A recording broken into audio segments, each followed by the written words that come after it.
Welcome to tensile talk. అందరి కళ్ళల్లో Bandla Ganesh. Teenmar flop కాకపోయి ఉంటే బండ్ల గణేష్ గబ్బర్ సింగ్ కి ప్రొడ్యూసర్ అయి ఉండేవాడు కాదు. పవన్ కళ్యాణ్ ఈ మూవీని పవన్ కళ్యాణ్ క్రియేటివ్ ఆర్ట్స్ పై నిర్మిద్దాం అనుకున్నారు. గణేష్ ఎక్స్పెక్ట్ చేసినట్టుగా తీన్మార్ కలెక్షన్స్ రాకపోయేసరికి ఈ యాక్టర్ గబ్బర్ సింగ్ రూపంలో బ్లాక్ బస్టర్ ఇచ్చారు. ఇక ది రెస్ట్ ఇస్ హిస్టరీ. ఈ లేటెస్ట్ సెన్సేషన్ స్పెషల్ స్క్రీనింగ్ చూశాక దాసరి నారాయణరావు గారు గణేష్ ని కంగ్రాచులేట్ చేశారు. ఈ కమేడియన్ ప్రొడ్యూసర్ గా వచ్చారు.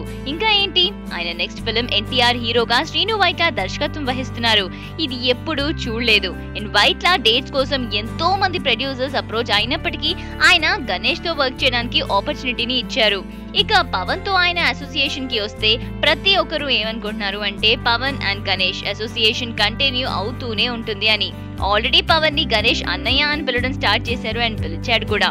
ఎనీవేస్, ఇలాంటి అప్డేట్స్ కోసం you all stay tune to indiaglitz.com.